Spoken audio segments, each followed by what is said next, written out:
Kesempatan pagi ini saya akan sharing berbagi dengan saudara. Saya mau bicara satu tema firman Allah menjadi pemenang. Pagi ini saya akan bagikan tiga kebenaran, begitu tiga prinsip dalam hidup kekristenan kita. Bagaimana kita bisa menjadi pemenang? Nah, saya akan bagikan tiga sikap, tiga kebenaran prinsip yang bagikan sama saudara ini sekaligus menjadi tiga sikap dalam kehidupan kita.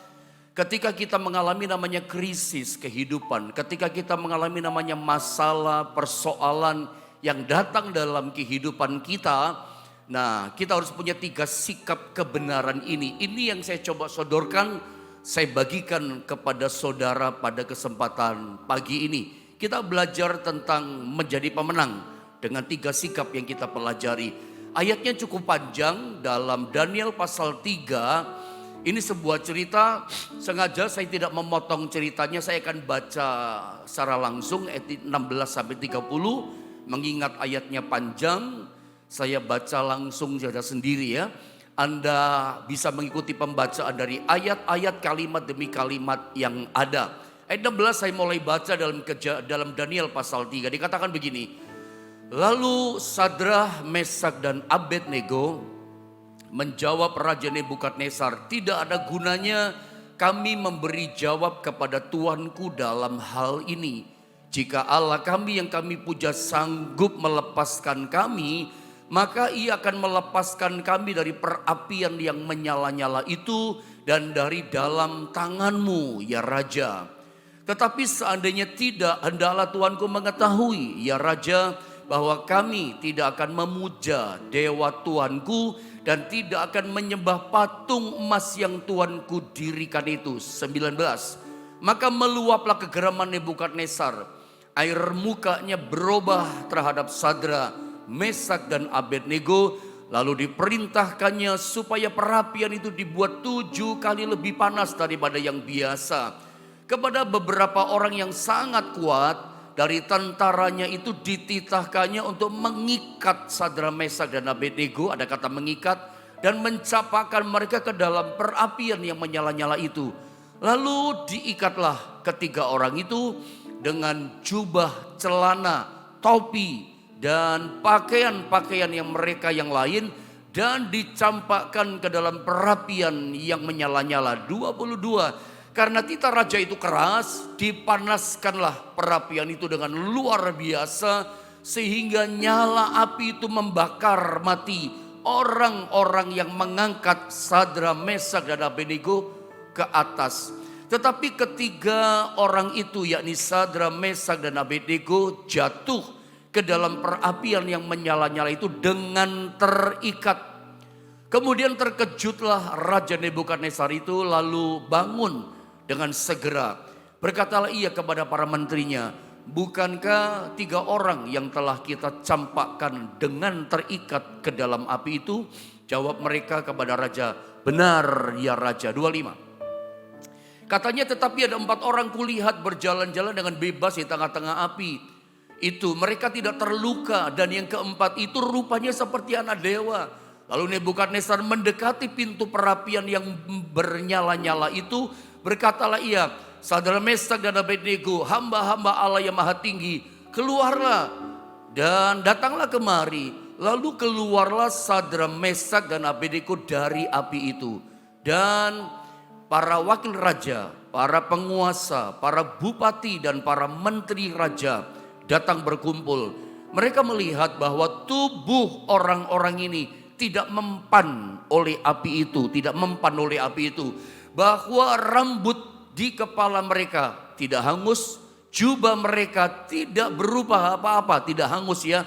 Bahkan bau kebakaran pun tidak ada pada mereka. 28. Berkatalah Nebukadnezar, terpujilah Allahnya Sadra, Mesak dan Abednego. Ia telah mengutus malaikatnya dan melepaskan hamba-hambanya yang telah menaruh percaya padanya dan melanggar titah raja, dan yang menyerahkan tubuh mereka karena mereka tidak mau memuja dan menyembah ilah manapun kecuali Allah mereka. Sebab itu aku mengeluarkan perintah bahwa setiap orang dari bangsa, suku bangsa, atau bahasa manapun ia yang mengucapkan penghinaan terhadap Allahnya Sadra, Mesak dan Abednego akan dipenggal-penggal dan rumahnya akan dirobohkan menjadi timbunan puing karena tidak ada ilah lain yang dapat melepaskan mereka demikian itu. Lalu raja memberikan kedudukan tinggi kepada Sadra, Mesak dan Abednego di wilayah Babel. Itu kisah pembacaan tentang Sadra, Mesak, Abednego yang jadi tawanan, jadi hamba budak di tanah Babel. Saya akan mulai dengan poin ini. Anda lihat, kita belajar tema firman tentang menjadi pemenang, saudara ya. Dan saya bagi yang pertama begini, bahwa ternyata menjadi pemenang itu bukan satu pencapaian kita. Tetapi menjadi pemenang itu adalah identitas kita.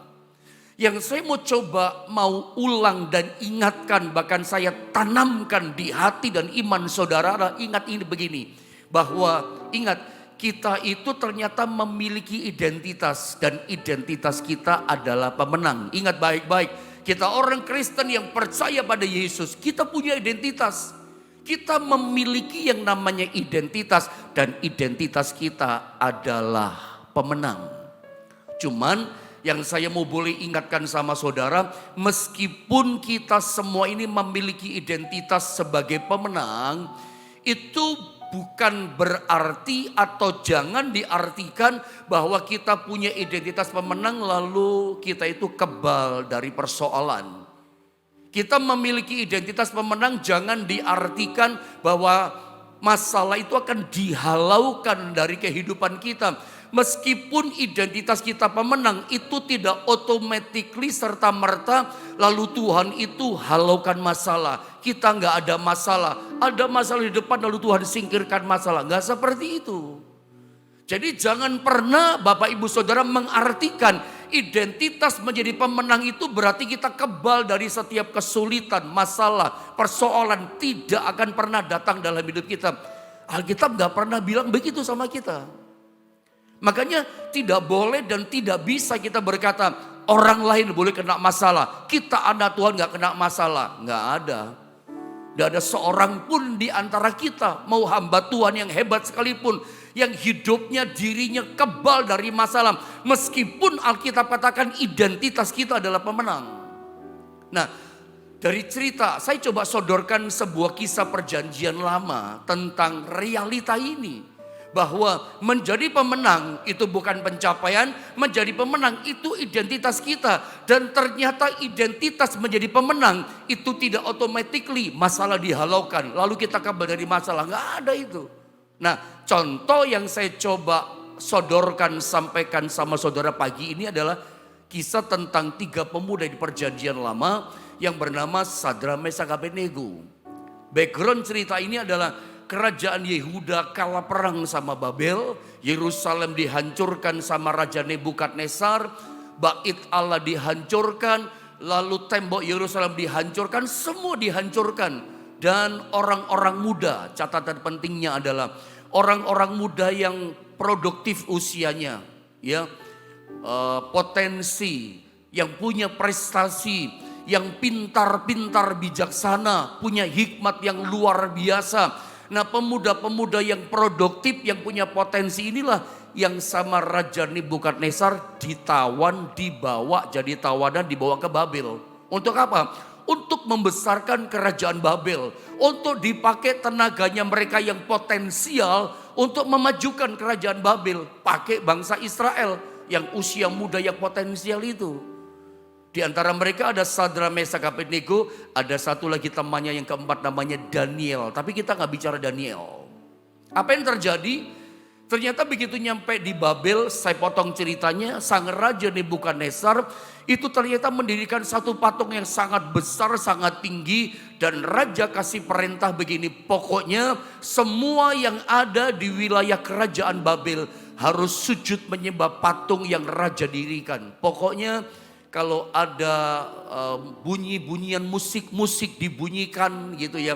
Maka Raja berkata apa? Semua orang harus sujud menyembah kepada patung yang dibuat oleh Raja Nebukadnezar. Dan ternyata begini, Raja juga membuat yang namanya perapian. Yang namanya adalah disebut dapur api. Untuk apa? Sang Raja menciptakan, membuat yang namanya perapian, yang namanya dapur api. Untuk menghukum orang-orang atau setiap orang yang tidak mau menyembah patung yang Raja dirikan. Ada konsekuensinya, tidak mau menyembah, itu hukumannya. Masuk dalam perapian di dapur api yang dibakar panas itu. Dan hari itu ternyata, coba lihat gambar ini, Sadra, Mesak, Abednego, dia tidak mau menyembah patung emas yang didirikan oleh Raja Nebukadnezar. Mereka menolak, tidak mau. Akibatnya apa? Mereka lapor kepada Raja, Raja panggil 3 orang ini. Raja katakan sembah patung itu, dikasih kesempatan, tetap tidak mau. Akibatnya Sadra, Mesak, Abednego, lihat gambar berikutnya, dimasukkan dalam dapur api yang dipanaskan 7 kali lipat. Karena tetap tidak mau menyembah, maka perintahnya adalah masuk sambil diikat. Lihat ya, saya mau coba tunjukkan di dalam Daniel pasal 3, ulang sedikit pembacaan. Karena memang kita mesti baca ayat yang jadi pewahyuan rema buat kita itu. Ketika kita membaca kalimat-kalimat firman Allah dihidupkan Roh Kudus, itu jadi iman buat kita. Lihat ayat 17-18, saya baca sedikit di sini. Jika Allah kami yang kami puja sanggup melepaskan kami, maka Ia akan melepaskan kami dari perapian yang menyala-nyala itu. Dan dari dalam tanganmu ya Raja. Tetapi seandainya tidak, seandainya Tuhan Allah kami tidak tolong kami, hendaklah Tuanku mengetahui ya Raja, bahwa kami tidak akan memuja dewa Tuanku. Dan tidak akan menyembah patung emas yang Tuanku dirikan itu. Ini iman. Ini keteguhan percaya, ini keteguhan dari tiga pemuda ini. Tetap kami tidak mau menyembah patung Tuanku. Kami tetap menyembah Tuhan Allah kami. Meskipun Tuhan Allah kami tidak tolong kami, tetap kami menyembah Dia. Dia Tuhan Allah buat kami. Akibatnya apa? Raja murka, Raja marah. Panaskan 7 kali lipat itu dapur api. Dibikin lebih panas. Dan diikat 3 pemuda ini. Dimasukkan di dalam dapur api. Nah, sekarang kita mulai, saudara. Saya akan bagikan 3 prinsip atau 3 kebenaran kepada saudara dari kisah 3 pemuda yang dimasukkan dalam dapur api ini. 3 kebenaran ini saya berharap, saya berdoa sekaligus jadi 3 sikap kita ketika kita mengalami krisis dalam kehidupan. Harus punya 3 sikap ini. Supaya apa? Supaya kita tampil menjadi pemenang. Mau menang atau kalah. Kalau Anda ingin sukses, Anda ingin menang, Anda ingin berhasil, milikilah 3 sikap kebenaran ini seperti yang dimiliki oleh Sadra, Mesak, Abednego. Mereka punya 3 sikap. Yang pertama begini, kebenaran yang saya coba bagi sama saudara. Pada waktu Sadra, Mesak, Abednego dimasukkan dalam dapur api, perhatikan kalimat tanya ini, apakah tubuh mereka terbakar? Kata Alkitab. Menurut saudara, tidak terbakar. Tubuhnya tidak terbakar. Bahkan nanti kalau kita baca dalam Daniel pasal 23 sampai 25, coba lihat, baca dulu ayat ini. Baca dulu ayat ini, lalu kita kembali kepada gambar tadi untuk menerangkannya. Tetapi ketiga orang itu, yakni Sadra, Mesak, Abednego, jatuh ke dalam perapian yang menyala-nyala itu dengan terikat. Kemudian terkejutlah Raja Nebukadnezar, bangun dengan segera, berkatalah ia kepada para menterinya, bukankah 3 orang yang telah kita campakkan dengan terikat ke dalam api itu? Jawab mereka kepada Raja, benar ya Raja. Katanya, tetapi ada 4 orang kulihat berjalan-jalan dengan bebas di tengah-tengah api itu. Mereka tidak terluka. Dan yang keempat itu rupanya seperti anak dewa. Kebenaran yang pertama, ini saya mau tunjukkan sama saudara, perhatikan ini. Apakah tubuh mereka terbakar? Alkitab katakan tidak terbakar tubuhnya. Kulitnya saja tidak ada bau hangus, rambutnya pun tidak. Bahkan tadi kita sempat baca di bagian-bagian ayat yang terakhir, itu para menteri, para raja-raja muda berkumpul, lihatin, jubahnya nggak terbakar. Jubah yang dipakai nggak terbakar. Bukan cuma tubuh, badan, kulit tubuh mereka nggak terbakar. Jubah nggak terbakar, rambut nggak terbakar, kasut yang mereka pakai nggak terbakar. Lalu topi yang mereka pakai terbakar kah? Enggak, yang nempel sama mereka, yang awalnya dipakai sama mereka, tidak ada satupun yang terbakar dari jubah, topi yang mereka pakai. Apalagi saudara ya, kalau mereka pakai ikat pinggang pun tidak terpakai. Kalau mereka pakai gelang, gelangnya pun nggak terbakar saudara ya. Maksud saya tidak ada yang terbakar, semuanya utuh.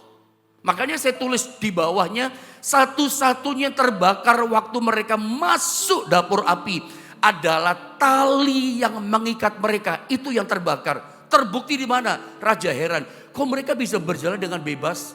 Ketika mereka dimasukkan dalam dapur api, itu kaki diikat kemungkinan, tangan juga diikat. Dilempar itu terjatuh di dapur api. Nggak bisa berdiri. Tapi hari itu raja sendiri Nebukadnezar melihat mereka berjalan kian kemari dengan bebas. Ikatannya lepas, kakinya lepas. Bagaimana bisa lepas? Terbakar hangus. Yang mereka pakai tidak ada satupun yang terbakar. Jubah tidak terbakar, topi tidak terbakar, rambut, badan, kulit tubuh mereka tidak ada satupun yang terbakar. Satu-satunya yang terbakar itu adalah ikatan tali yang diikat sama algojo. Itu ikatannya terbakar hangus dan lepas. Pelajarannya apa buat kita? Berkat rohaninya apa buat kita? Saudara, saya tidak tahu pagi ini dapur api apa yang sedang ada dalam hidupmu. Pelajaran yang saya katakan dari awal tadi bahwa lihat ya, 3 orang ini punya iman yang teguh. Percayanya teguh. Tapi dengan iman yang teguh, kenapa Tuhan izinkan mereka masuk dalam dapur api? Dari awal saya katakan, kita percaya pada Tuhan itu jangan diartikan Tuhan halaukan masalah. Ada satu ayat dalam Sefanya pasal 3 ayat 17. Di manakah Tuhan saat kita itu berada dalam dapur api? Di manakah Tuhan ketika kita mengalami struggle, pergumulan, masalah, kesulitan, penderitaan dalam hidup kita? Di manakah Tuhan? Itu jadi pertanyaan orang Kristen sepanjang zaman sampai hari ini. Kadang orang bertanya-tanya, di mana engkau Tuhan? Aku lagi stres. Di mana engkau Tuhan? Daganganku lagi sepi. Di manakah Tuhan ketika kita hadapi persoalan? Ayat ini menunjuk pada kita, dia itu ada di antara kita. Coba saya baca ya, Sefanya 3:17. Ini mungkin pertanyaan Anda. Tuhan Allahmu dikatakan ada di antaramu. Dia gak pernah tinggalkan kita. Dia ada di antaramu sebagai pahlawan yang memberikan kemenangan. Ia bergirang karena engkau, dia ingin kita bergirang dengan sukacita. Ia membaharui engkau dalam kasihnya. Ia bersorak-sorai karena engkau dengan sorak-sorai. Di manakah Tuhan Allah kita saat kita hadapi dapur api? Alkitab katakan Tuhan Allahmu ada di antaramu sebagai pahlawan. Sebagai pahlawan yang memberikan kemenangan. Jadi sebetulnya kalau ada masalah di depan kita, Tuhan gak halau. Justru Tuhan izinkan kita belum masuk dalam dapur api itu, kesengsaraan itu. Kita kadang mikir, loh sudah percaya kayak begitu? Udah teguh iman, tetap menyembah Tuhan, tidak mau menyembah patung dan dewa-dewa yang ada. Kok Tuhan izinkan bawa masuk? Tuhan punya tujuan. Kenapa Sadrak Mesak Abednego diizinkan masuk dalam dapur api? Meskipun mereka punya iman yang teguh, bukannya dihalaukan, dibawa beleng masuk. Tujuan apa? Yang kita baca tadi tujuannya, dia ada di antaramu sebagai pahlawan. Apa? Memberikan kemenangan. Kemenangan apa pendeta? Ikatan-ikatan itu dilepaskan. Ikatan ini bisa jadi sumber masalah kita. Ada ingat kisah tentang Laut Teberau? Bangsa Israel ketika mereka menghadapi Laut Teberau di depan mereka gak bisa kemana-mana. Akar masalah yang mengikat mereka tidak bebas. Yang membuat mereka tertekan, tidak bisa bergerak ke sana kemari. Itu kan akar ikatan masalahnya kan Fir'aun dan Mesir dan tentaranya. Tapi hari itu ikatan itu lepas total merdeka. Mereka menyeberang terbelah itu laut. Lalu udah nyampe di seberang semua. Tuhan katakan, Musa sekarang turunkan tongkatmu. Apa yang terjadi? Tertutup itu laut. Fir'aun di tengah dengan semua prajuritnya tenggelam, saudara. Bukankah itu akar masalah yang membuat mereka terikat, tidak merdeka, tidak bebas, diperbudak selama 400 tahun. Sekarang sumber ikatan masalah ditenggelamkan, bebas, lepas. Dan sejak hari itu tidak ada lagi yang namanya Israel perang sama Mesir. Udah tenggelam tuh, takut mereka. Paling sama Amon, sama Moab, sama Median, sama bangsa-bangsa yang kecil yang lain. Gak ada lagi ceritanya perang sama yang namanya Mesir. Sampai hari ini bangsa Israel di Timur Tengah sana, salah satu teman mitra terbaik mereka hari ini siapa? Ya Mesir, mitra terbaik mereka hari ini. Apakah ada hubungan sama cerita ini? Ya mungkin ada. Kenapa? Mereka takut dengan sejarah. Tuhan Allah Israel itu hidup dan luar biasa. Itu terkenang-kenang, tertanam dalam diri mereka. Keturunan Mesir sampai hari ini. Gak ada perang lagi. Mitra terbaik Israel, ya Mesir sekarang di sana. Itu teman terbaik mereka. Di tengah-tengah dengan Timur Tengah yang memusuhi Israel, kalau ada tahu. Lihat ya, justru iman yang teguh dibawa masuk. Tapi Alkitab katakan, di mana Tuhan? Ya Tuhan ada di dapur api itu. Di antaramu sebagai pahlawan yang memberikan kemenangan. Tujuan yang pertama, ikatan masalah kita dilepaskan. Jadi kalau Anda mengalami dapur api kesengsaraan, Tuhan izinkan Anda dibawa dalam kesulitan. Catat baik-baik. Tuhan punya tujuan sebagai pahlawan memberikan kemenangan. Ikatan-ikatan selama ini mengikat hidupmu. Yang membuat kau tidak merdeka. Membuat kau rasanya tertekan, tersiksa, sesak hidupmu. Itu Anda akan mengalami ikatan yang menyiksa itu. Akan dilepaskan oleh Tuhan. Sumber masalahnya diselesaikan oleh Tuhan. Tapi bukan cuman ikatan masalah ya. Kalau saya boleh berkata sama saudara, saya tidak tahu dapur api apa yang sedang ada dan engkau alami dalam hidupmu. Saya tidak tahu dapur api apa, tapi yang saya tahu dapur api yang saudara alami, yang kita alami itu baik buat setiap kita. Saya ulang ya, dapur api itu baik buat kita. Jangan marah dulu. Jangan tanya-tanya, di mana Tuhan saya hadapi dapur api ini. Saya boleh enggak tahu dapur api apa yang sedang Anda alami. Tapi saya tahu persis, dapur api itu baik buat setiap kita. Untuk apa? Dia melepaskan kita dari segala ikatan yang ada. Ikatan persoalan yang pertama tentunya. Tapi yang kedua jangan lupa, ikatan dosa. Ikatan dosa paling manjur. Dapur api persoalan melepaskan orang-orang dari ikatan dosa, ikatan kenajisan, dan segala macam ikatan-ikatan yang gak berkenan. Ikatan-ikatan, ya Anda tahu ya, saya tidak jabarkan lebih luas lagi supaya bisa selesai. Ada macam-macam, kita ke gereja, kita melayani Tuhan.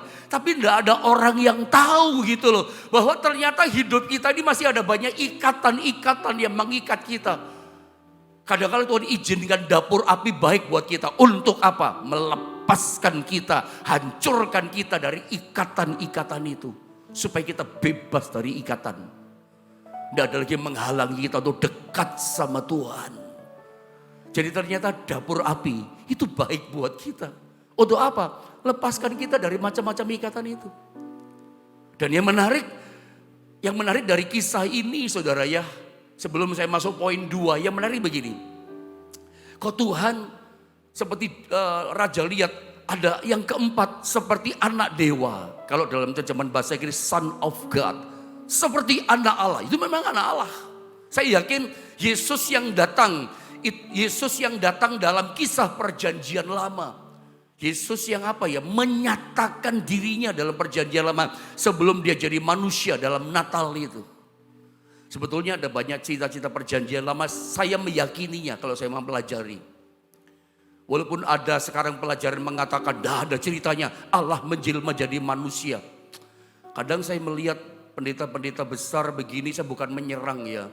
Kadang saya bingung, ini yang khotbah ini pendeta, betulkah pendeta? Saya kadang ragu gini, betulkah yang khotbah ini adalah seorang pendeta Kristen gitu? Apa betul dia ini hamba Tuhan yang mengabdi sama Tuhan, yang ada aliran hikmat urapan Allah? Saya bingung. Atau ini orang non-Kristen yang khotbah? Saya bingung gitu. Kenapa pendeta yang berkhotbah orang Kristen mengatakan tidak ada Allah menjadi manusia? Allah itu tak terbatas loh. Bagi dia dari mustahil. Dia mau melakukan apa saja bisa. Dia mau jadi manusia, mau jadi batu saja bisa kok. Kenapa ada bingung gitu?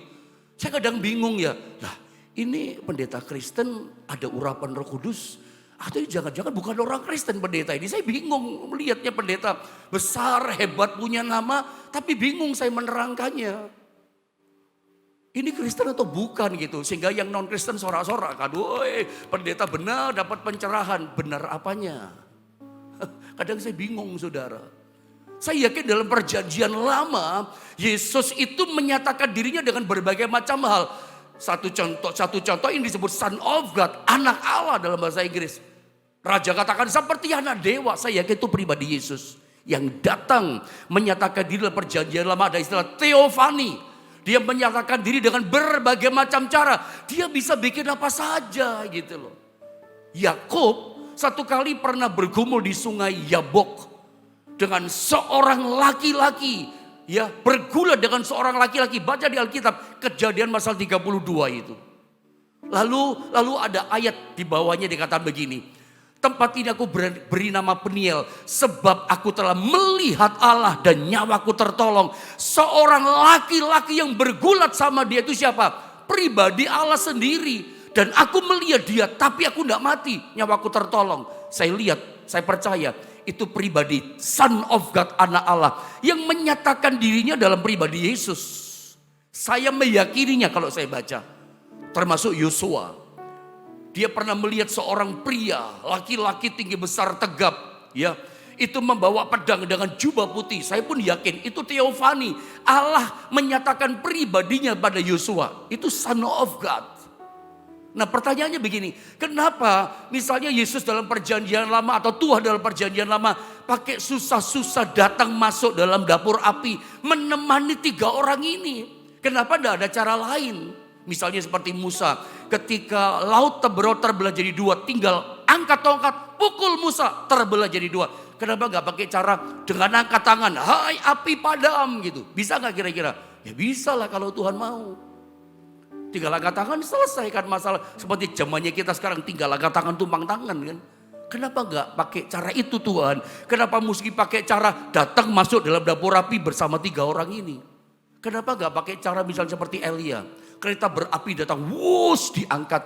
Atau kenapa gak pakai cara seperti Filipus, baptis sida-sida Ethiopia. Begitu keluar dari air, hilang Filipus, lenyap, hilang Raib. Tiba-tiba di Asdod, sekitar 40-50 km dari tempat pembaptisan. Kenapa Tuhan tidak bikin seperti Filipus dilenyapkan begitu saja? Kira-kira bisa gak Tuhan? Sangat bisa. Sudahlah begini, Tuhan tak terbatas, jangan dibatasi dengan framing pikiran kita. Dia bisa lakukan apa saja. Dia bisa buat apa saja. Tapi pertanyaannya, kenapa Tuhan mesti repot-repot masuk dalam dapur api? Kebenaran ini saya dapatkan begini dari Tuhan. Itu menyatakan gini, dia itu selalu ada di antara kita. Dalam dapur api yang paling mengerikan, dia ada di antara kita. Sebagai pahlawan untuk apa? Melepaskan kita dari ikatan, menjadikan kita pemenang. Dia ada di antara kita, tidak pernah tinggalkan kita.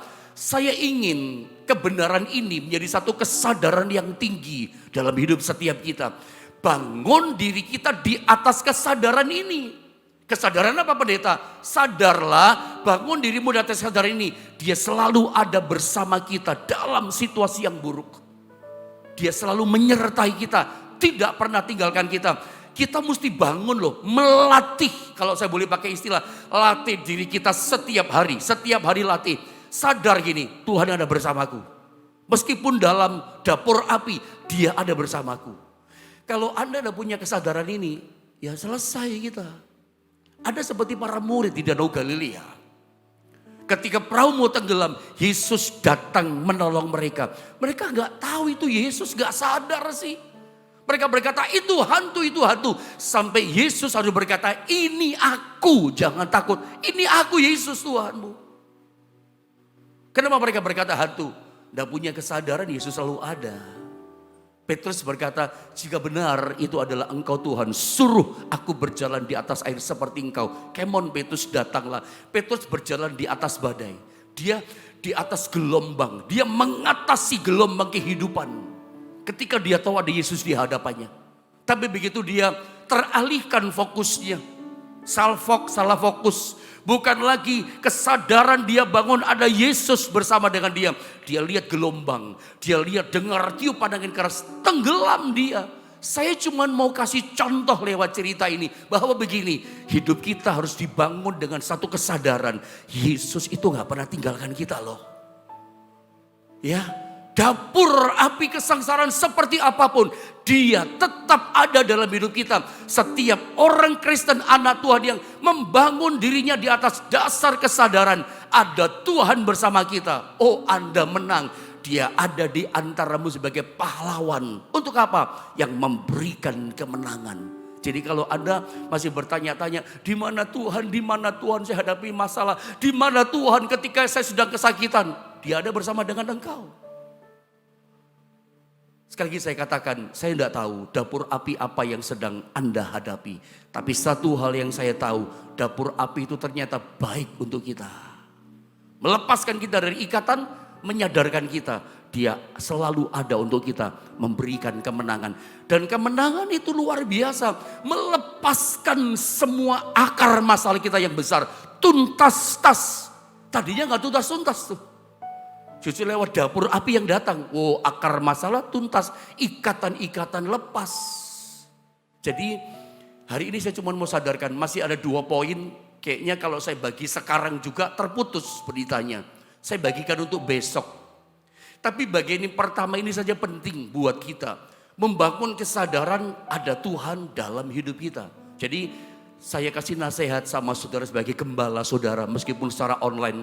Ada di antara yang online itu tuh jemaat saya secara tatap muka jasmani ada di gereja.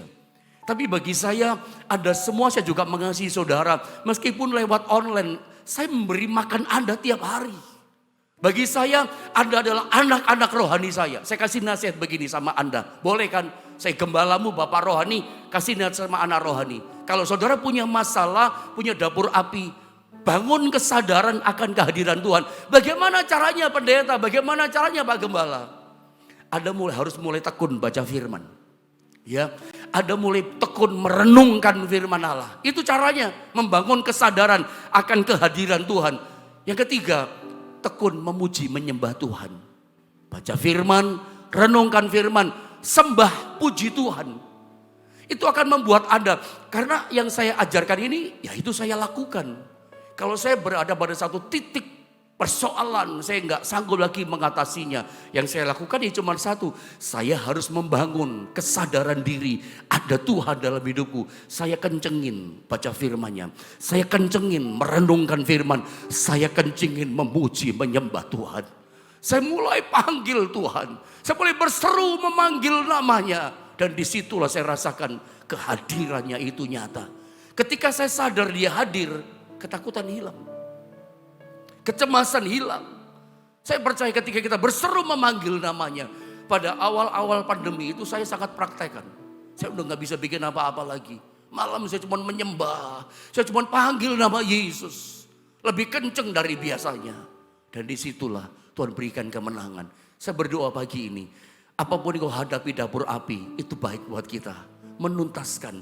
Yang penting gini, sadar ada Tuhan, Anda pasti menang.